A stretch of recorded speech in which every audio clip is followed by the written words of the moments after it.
नमस्कार। आज बेबाक लाइव में हम आपके सामने फिर हाजिर हैं और इस उम्मीद से हाजिर हैं कि आपने जिस तरह से बेबाक लाइव को सपोर्ट किया है, प्यार किया है, स्नेह दिया है और भी देते रहे। हमारे कार्यक्रम को देखकर आप इसे शेयर करें, लाइक करें, सब्सक्राइब करें और हम सभी का हिम्मत अफजाई करें। आज हम एक विशेष कार्यक्रम को लेकर आपके सामने प्रस्तुत हैं और इस विशेष कार्यक्रम से आपको देखने वालों को भी एक प्रेरणा होगी और आपको लगेगा कि अगर हिम्मत हो, हौसला हो तो कुछ भी हो सकता है। आज हम आपको मंजूषा पेंटिंग पर कुछ बात बताएंगे और मंजूषा पेंटिंग पर बहुत सारी फिल्में बनी हैं और बहुत अच्छा प्रसार हो रहा है इस कला का और इस कला से सेल्फ एम्प्लॉयमेंट को बढ़ावा मिल रहा है, जिसे सरकार भी चाहती है कि सेल्फ एम्प्लॉयमेंट से हमारे नौजवान, हमारे लोग स्वावलंबी बने।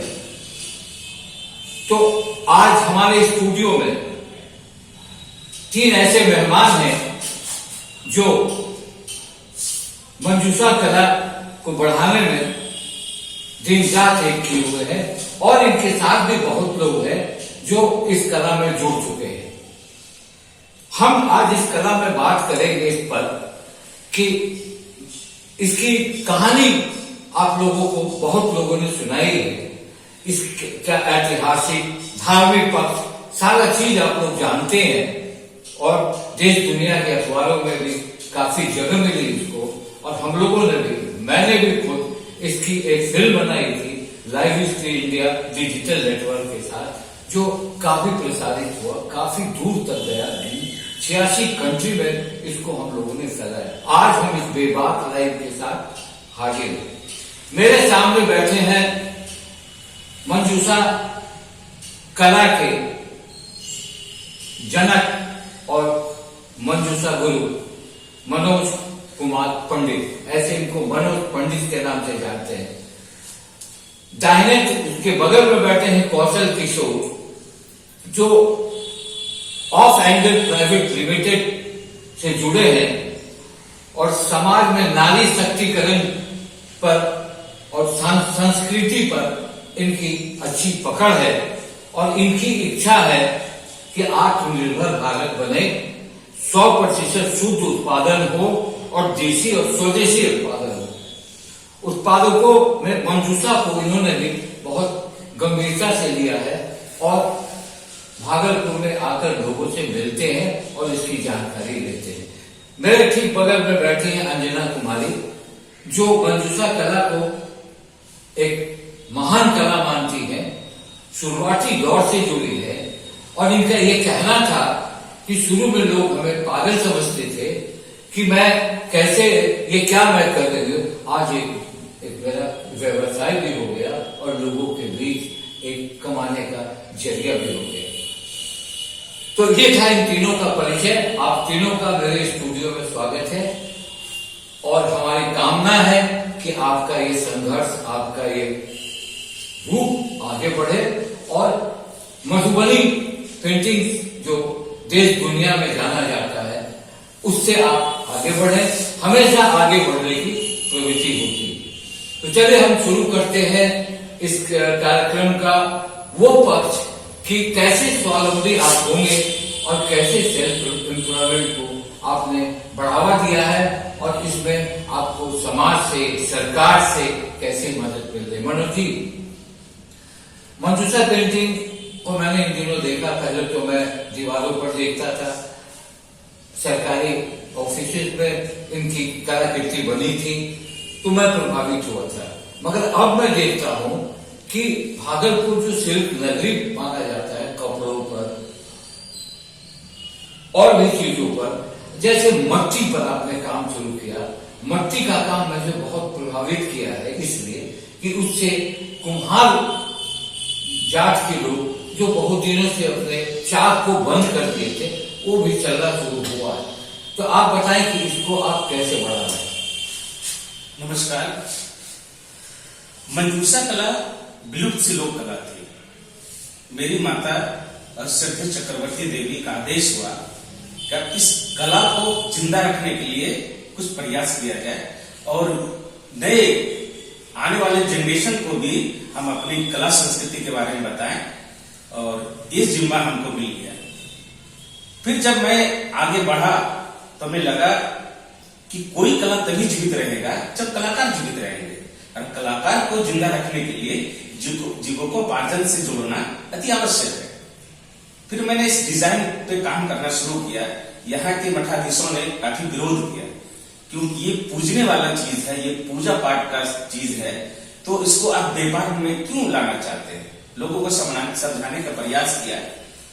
ये कटु सत्य है, कला तभी जिंदा रहेगा जब इससे जीविकोपार्जन होगा।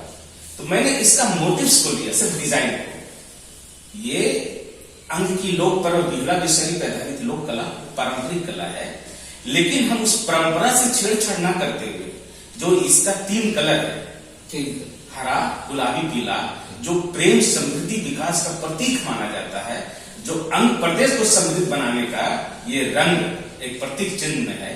तो इसमें जो 5 बॉर्डर है, लहरिया, बेलपत्र, सर्प की लड़ी, मोखा, त्रिभुज, उस डिजाइन को लेकर के मैंने सर्वप्रथम कैनवस पे शुरू किया। इसके पहले कैनवस पे मंजूषा नहीं आई थी, और उससे क्या हुआ कि ये हम लोग का व्यापार बढ़ने लगा। बाहर जब जाने लगा तो हम लोग को उसको ट्रांसपोर्टिंग करने में सुविधा हुई। फिर जब हम लोग बाहर गए तो लोगों का कहना हुआ कि आपका शिल्प है भागलपुर का। तो फिर मैंने यहाँ पे आके लगभग 50-60 प्रोडक्ट डेवलप किया। शिल्प की sari, salwar suit, dupatta, pen stand, इस तरह से शादी में और आपका बर्थडे वगैरह में गिफ्ट में कैसे इसको दिया जाए। तो सबसे पहले अभी जो जैसे कि इसमें बन रहा है, पहले हमारे यहाँ दही की कंकरी होती थी, शादी का जो बर्तन होता था, तो उसमें डिजाइन डेवलप करना शुरू किया। मंडप बनाए, जो हमारा संस्कृति लुप्त हो गई थी, कोहबर। तो धीरे धीरे इसको देख करके यूथ इसमें आगे आने लगे। आज जो हमारे सामने यूथ हैं, ये लोग, आज तो आपने एक बड़ी टीम खड़ी की है, और मैं बीच में रोकता हूँ, फिर मैं आपके पास आऊंगा। आपने एक बड़ी टीम खड़ी की है, और मैं अब भागलपुर में देखता हूँ कि लोगों में मंजूषा कला के प्रति एक रुझान है और एक लगाव सा होता जा रहा है। जैसे पहले मैंने कहा कि लोग ये समझते थे कि क्या करें, आज वो आप लोगों के प्रयास से एक मुकाम पर बढ़ चुका है, आगे बढ़। तो मैं इस कला के विकास के लिए अपना जीवन को समर्पित कर दिया। जैसे इन लोगों को जब हम लोग से के साथ जुड़े, तो जैसे बताया कि पागल कहते थे, हमें भी लोग पागल बोलते थे कि इसमें कोई गुंजाइश नहीं है, ये कला आगे नहीं बढ़ सकता है। लेकिन आप देख रहे हैं सर, कभी मैं दर्शकों से भी आपके माध्यम से बताना चाह रहा हूँ कि कितने अच्छी प्रोडक्ट है। मंजूषा कला बिहार सरकार में क्राफ्ट में शामिल नहीं था। जब 2012-13 में हमें स्टेट अवार्ड मिला उपेंद्र भारती शिल्प अनुसंधान संस्थान के माध्यम से, अशोक सर को मैं धन्यवाद देता हूँ, तभी से बिहार सरकार ने क्राफ्ट में शामिल हुआ। आज उपेंद्र भारती शिल्प अनुसंधान संस्थान का भी सहयोग मिल रहा है, एवं की भारत सरकार, बिहार सरकार का भी सहयोग मिल रहा है। कपड़ा मंत्रालय से अभी यहाँ पे क्लासेस चल रहे हैं। ये काफी सुनहरा अवसर है और यहाँ के युवाओं के लिए भी। और उसी को देख करके आज यहाँ के यूथ जुड़ने लगे, फैशन डिजाइन में भी मंजूषा सीखने लगे। आज मन की बात में भी, लॉकडाउन में भी हम लोग ने कलाकारों को रोजगार देने का कोशिश किया। मंजूषा मास्क का सृजन शुरू हुआ। 10-20 हजार से ज्यादा यहाँ के कलाकारों ने मास्क बनाए और अलग अलग जगह उसको भेजे। हम भी अलग अलग ऑफिस में हर जगह हम उसको भेजे। लेकिन इसमें एक चीज हम बताना चाहेंगे कि इसमें जो प्रिंट मीडिया, इलेक्ट्रॉनिक मीडिया है, इसका हमको ज्यादा सहयोग मिला हर आम जनमानस तक पहुंचने में। आज उसी के तहत कोविड-19 में जो मंजूषा मास्क बना, माध्यम है, जैसे आपने कहा कि आप कुछ बनाते हैं, जब तक आप परोसेंगे नहीं तब तक उसका स्वाद हमें पता चलेगा नहीं। तो परोसने का माध्यम तो जरूर होता है। चौथा खंभा जिसमें इलेक्ट्रॉनिक मीडिया है, प्रिंट मीडिया है। तो मैं आपको रोक कर अंजना जी से पहले पूछना चाहता हूँ। अंजना जी ने भी काफी लंबे समय से करता, आप बताएं कि आज की तारीख में अब आप कैसा महसूस करते हैं? पहले तो आप बहुत डिजेक्टेड थी, बहुत परेशान थी, बहुत आपको ये लगता था कि क्या है, लोग मुझे ये कहते हैं, अब कैसा फील करते हैं? नमस्कार। अभी जो है, पहले तो हम बोलेंगे जैसे कि हम लोग ऊपर खंडी लोग पालन करते थे, लेकिन अभी हम जो है अपने आप को हार में नहीं माने, क्योंकि मेरे जो बड़े भैया है वो हमको एक ही चीज सिखाए थे कि कभी हार मत मारो, भगवान उसी की मदद करते हैं जो मेहनत करते हैं। तो हम लगातार मेहनत करते हैं, और मेहनत करने के समय जो कि मेरे पति जो है कई बाहर में जॉब करते थे, जिसके कारण कि हम खोल के मार्केटिंग नहीं कर पाते थे। उसके बाद अचानक क्या हुआ, मेरे पति का जॉब खत्म हो गया, उसका नौकरी छूट गई। उसके बाद घर आए तो हमको और भी परेशानी का सामना करना पड़ा। उसके बाद हम क्या किए कि हम खोल के मार्केट में, जब खोल के मार्केट में जैसे हम आए तो सबसे पहले तो हमको दीवार पे काम मिला पेंटिंग का, और इतना जोर शोर चला कि मेरे पास पैसे की कमी नहीं थी। उसके बाद धीरे धीरे भागलपुर में हमको हर लोग जाने, क्योंकि मेरे साथ मेरे बड़े भैया का आशीर्वाद हमेशा, और हमेशा वो उनको रास्ता दिखाते थे। उसके बाद फिर जो कि कपड़े पे जो काम कर रहे थे, सिल्की की साड़ी हो, दुपट्टा हो, जैसे छोटे छोटे प्रोडक्ट, हर कोई जो है सर देखिए पेंटिंग नहीं खरीद सकते, क्योंकि सोच रहे हैं कि ये पेंटिंग खरीद करके क्या करेंगे, सबका वैसा शौक नहीं मिलता। तो साड़ी दुपट्टे फिर जैसे चाबी हुआ, पेंटिंग हुआ, छोटे जो छोटे पेंटिंग, तो उसको बताते थे। उसके बाद फिर वो हम पेंटिंग उसको देते थे, कितना तो हुआ कि जैसे कोई भी प्रोग्राम हुआ ऑफिस का, उसको जाकर के गिफ्ट किए। जब वो गिफ्ट करते थे तो उनको अच्छा लगता था, तो फिर वो जानते थे इसके बारे में, फिर ये मंजूषा के बारे में उसको बताते थे। तो फिर वो लोग जो ऑफिस में होता था, जो भी जैसे कोई सामान के लिए जिस अंग वस्तु दी जाती थी, तो फिर वो बोले कि आप जो है ये जो अंग वस्त्र है इस पर आप में पेंटिंग कर दीजिए अपना मंजूषा का। तो वहाँ जो हम करने लगे फिर तो हमको वहाँ से एक रोजगार मिल गया। तो रोजगार मिलने के बाद तो हमको फायदा हुआ। उसके बाद जो पटना के जो है अशोक डायरेक्टर जो है अशोक सिन्हा जी, तो जो भैया हमको जिम्मेवार थे उपेंद्र नाथ माल थे, तो वो हमको एक छोटी बहन मानते थे, क्योंकि वो मेरे भैया के से पुरानी जान पहचान थे।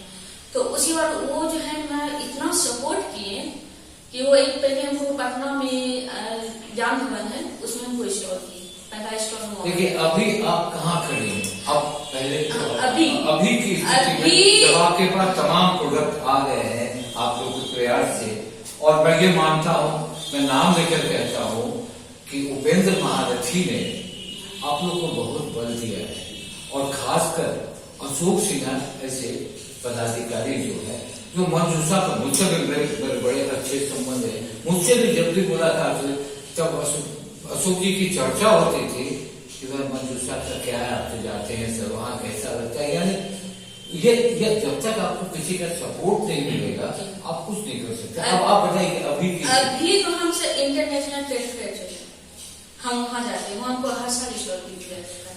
वहाँ तो हर देश के लोग आते हैं, जितने भी देश के लोग आते हैं सभी।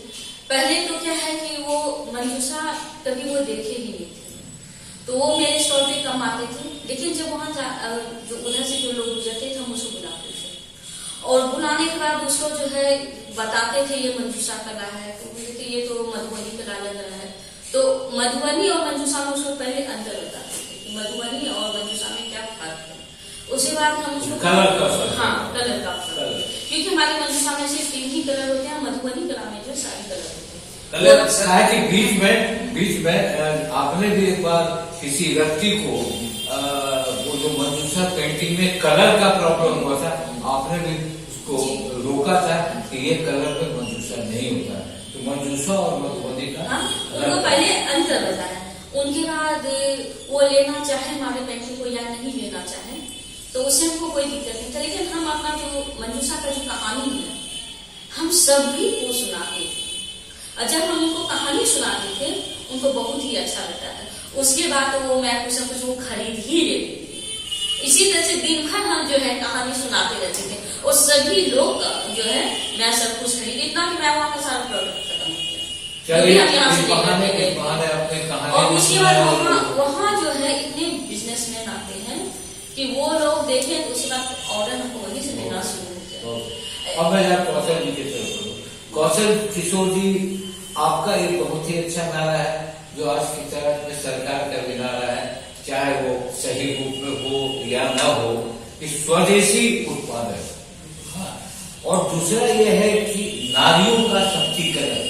तो स्वदेशी उत्पादन में आप कैसे उसको ले जा रहे हैं मंजू सर?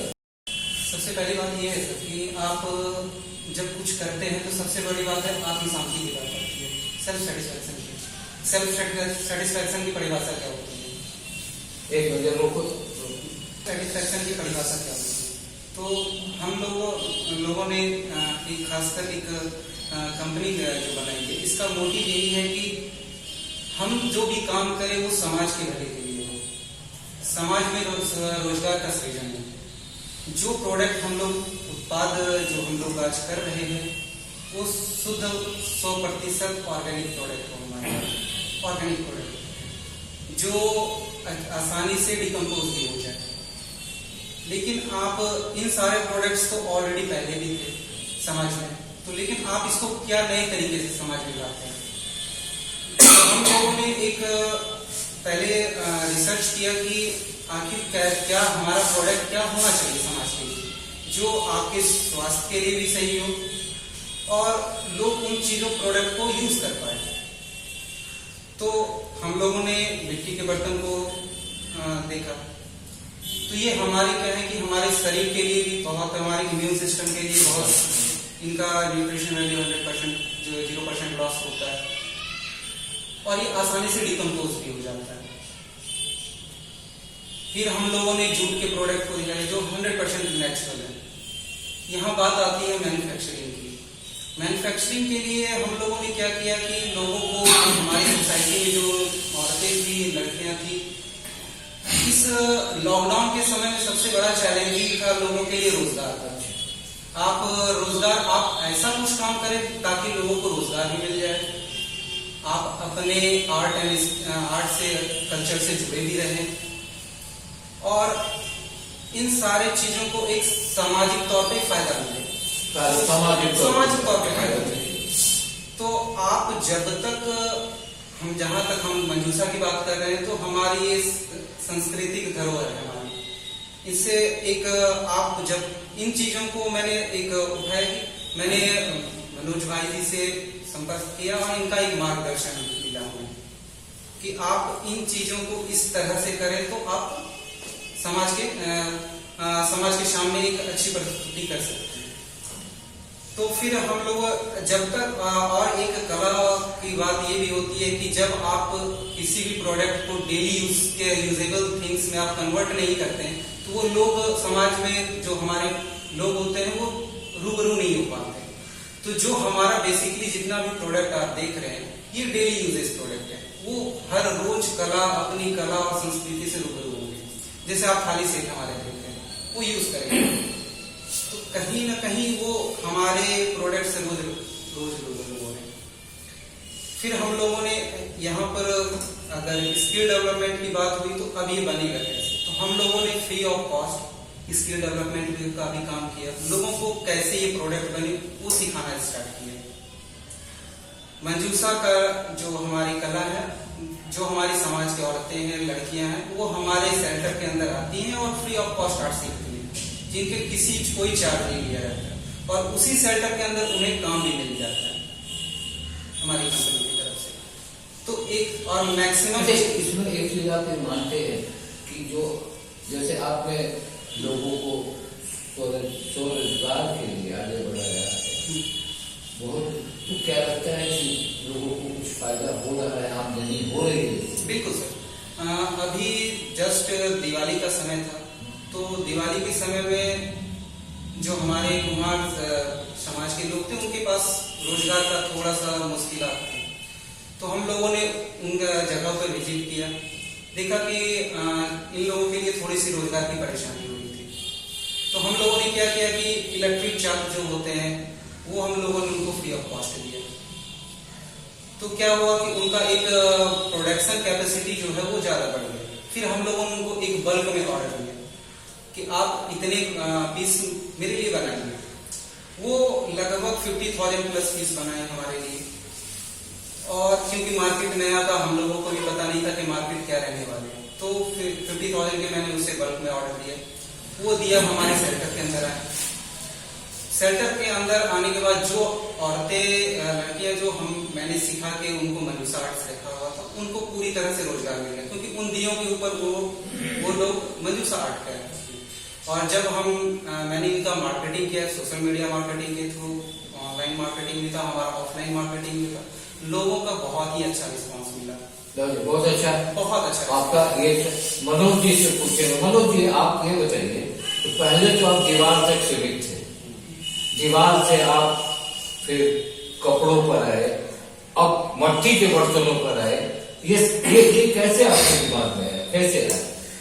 ये तो सर हमने शुरू में बताया था कि जब हम निकल गए थे मंजूषा का झंडा लेकर कि इसको आगे इंटरनेशनल लेवल पे ले जाएंगे, तो उसी में तो बात आई कि जब इसको रोजगार से नहीं जोड़ेंगे तो सारे अभी जितने भी नए स्टूडेंट लोग हैं, नए यूथ लोग आ रहे हैं, तो हमको यूथ को जोड़ना था। और उसमें मैंने पहले भी कौशल जी ने भी बताया कि पहले भी ये प्रोडक्ट था और ये लोग फिर से काम किए, तो मैंने जितने भी प्रोडक्ट्स अभी देख रहे हैं मैंने पहले तैयार कर लिया। अब ये लोग क्या कर रहे हैं, उसको और रिफाइन करके मार्केट में ला रहे हैं। मेरा जीवन मंजूषा के लिए समर्पित है कि मेरा जब तक मैं जीवित हूँ हजारों लोगों को रोजगार करता हुआ देखूं, यही मेरा जब तक आंख बंद होने से। अच्छा आप ये बताइए कि सरकार जो है, राज्य सरकार है, जैसे केंद्र सरकार है, राज्य सरकार का भी रुझान अब मंजूषा के प्रति दिखता है, पहले था और अब बढ़ता हुआ दिखता है। अब बढ़ता हुआ। अब ये बताइए राज्य सरकार से आपको कैसे सपोर्ट मिलता है? राज्य सरकार में उद्योग विभाग, अच्छा, कला संस्कृति विभाग और उद्योग विभाग। कला संस्कृति विभाग जो कि वो कला संस्कृति को देखते हैं, उद्योग विभाग जो रोजगार देते हैं। अच्छा, तो अभी उद्योग विभाग के डॉक्टर सिद्धार्थ सर प्रधान सचिव हैं और हमारे अशोक सिन्हा जी उपेंद्र भारती के इतने अच्छे ऐसे ऑफिसर बहुत कम होते हैं जो खास करके मंजूषा कला के बढ़ावा में इनका सराहनीय योगदान है। पूर्व में कला संस्कृति के विनय जी थे और प्रधान सचिव चंचल जी थे, वो लोग भी काफी इसको सराहे। और EZCC में डॉक्टर ओम प्रकाश भारती थे। तो ये सब देखिए, कोई भी चीज आगे बढ़ता है उसमें सबका सपोर्ट मिलता है। जैसे मैंने बताया कि ऑफिसर्स और इलेक्ट्रॉनिक मीडिया, प्रिंट मीडिया, तभी तो आज मन की बात में भी माननीय प्रधानमंत्री मंजूषा मार्क्स की बात कहे, बहुत बड़ी बात है। और फिर इसी सबों का हम तो एक माध्यम है, बाकी हमारे जो यूथ है अभी जो नए नाम काम जब हो रहा है, मेरे मार्गदर्शन में लोग काम कर रहे हैं, ये मेरे लिए गर्व की बात है कि आज ऐसे एनर्जेटिक यूथ आगे आके काम कर रहे हैं, ऐसी महिलाएं आके काम कर रहे हैं। आज भागलपुर में भी माननीय प्रधानमंत्री जी जब बोले तो मैं न्यूज देख रहा था तो मैं खुशी से रो पड़ा। लोकल और वोकल मंजूषा को प्रोटेक्ट, जब कभी एक ऑफिसर हम जब जाते थे कि गिफ्ट देने के लिए तो हमको गेट आउट कर देते थे, लेकिन माननीय प्रधानमंत्री मंजूषा की बात कहे तो मैं उस दिन खुशी से रो गया। देखिए क्या होता है, एक से एक जुड़ते हैं और कारवां बनता है, एक से एक जुड़ते हैं तो कारवां बनता है। उसी तरह कोई भी कला हो, कोई भी काम हो, कोई भी खेल कूद का माहौल हो, जब तक एक से एक जुड़ेगा नहीं तब तक आपका ये मसाल जलेगा नहीं। इसीलिए आपने लोग जो मेहनत की है, मैंने बहुत जगहों पर देखा, मैंने आरा के एक जगह पर कोयलोर के पास देखा कि घर घर में वो जो पीतल का बर्तन होता है, हर घर में पीतल का बर्तन बनता है, तो वो जाना जाता है पीतल के बर्तन। इसी तरह से अगर आप लोगों का प्रयास है तो हर घर में, भागलपुर हो चाहे आंध्र प्रदेश हो, लोग अगर इस कला को मान लेते हैं तो एक मोनोपोली होगी इस कला। हम लोग सर, हमारी टीम और जितने लोग हमसे जुड़े हुए हैं, हर घर तक मंजूषा पहुंचेगी। जैसे भागलपुर सिल्क सिटी के नाम से जाना जाता है, एक दिन मंजूषा सिटी के नाम से भी हमारे इस भागलपुर को। अच्छा अंजना जी बताइए कि आपको एक साड़ी जो आप बनाती हैं, एक साड़ी पर जो पेंटिंग करती है, इसमें अमूमन कितना समय लगता है? कम से 5 से 6 दिन तो लग ही जाता है। 5 दिन लगता है। और इसमें जो रंग का अलग खर्च होता है और कपड़े का अलग खर्च होता है।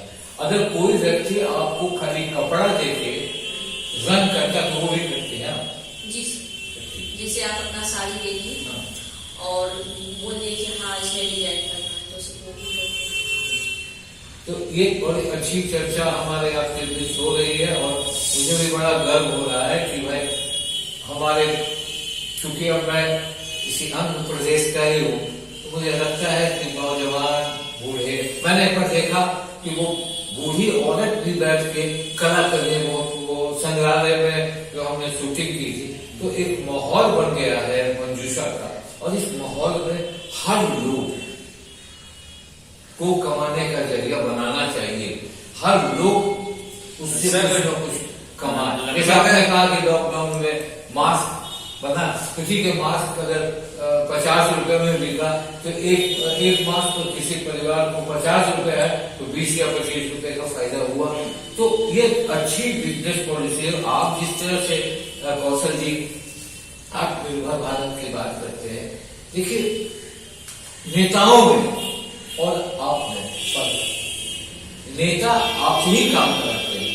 नेता का कहना है कि हम 100% स्वदेशी, वो मुझे गले नहीं उतरता।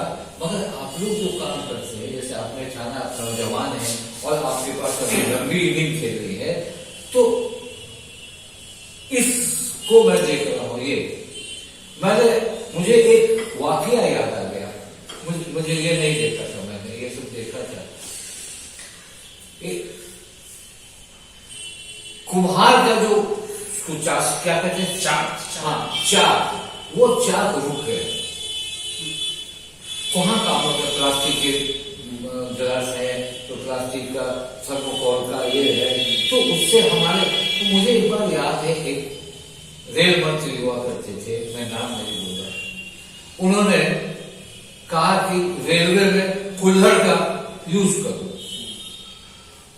वो थे लालू प्रसाद, जो वो पहले लोगों ने बड़ा कहा कैसे है क्या है, मगर जब लॉन्ग वे में सोचा गया तो लोगों के रेलवे इतना बड़ा और चाक झुका हुआ है तो बहुत ऑर्डर आएगा कुम्हार को, तो वो तबका भी उठेगा। जैसे आपने ये काम किया था, ये काम बहुत सराहनीय है।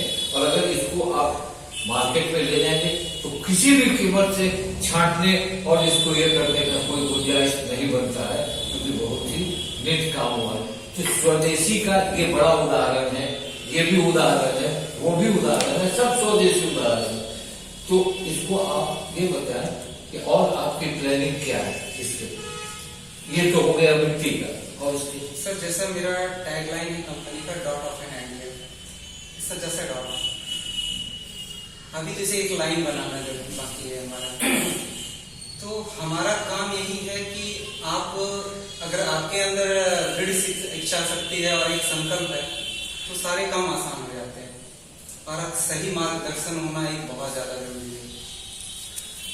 तो हमारे साथ जितने भी बंदे जुड़े हुए, जो हम 4 लोग हैं, वो अपने अपने कामों में काफी कुशल हैं।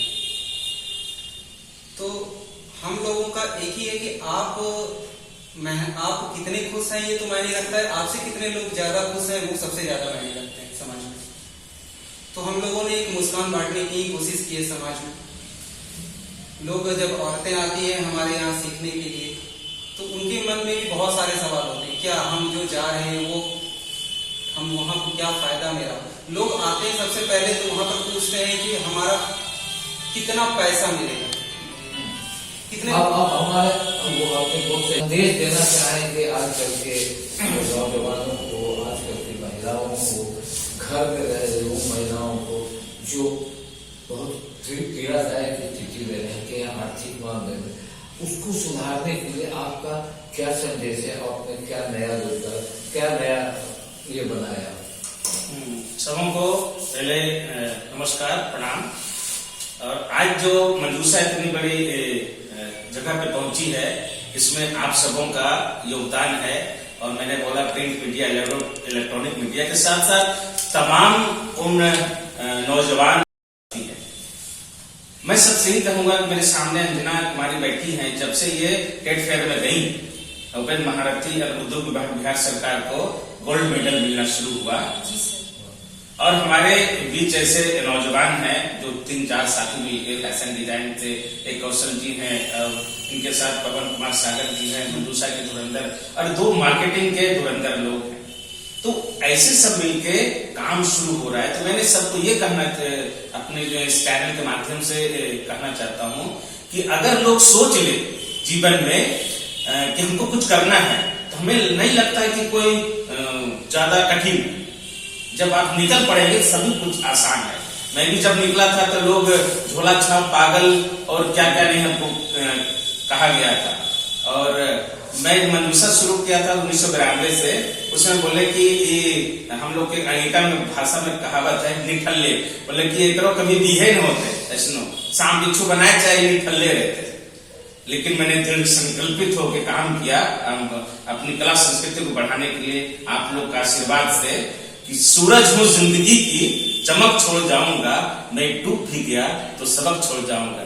इसी उद्देश्य को लेकर के हम आगे बढ़े।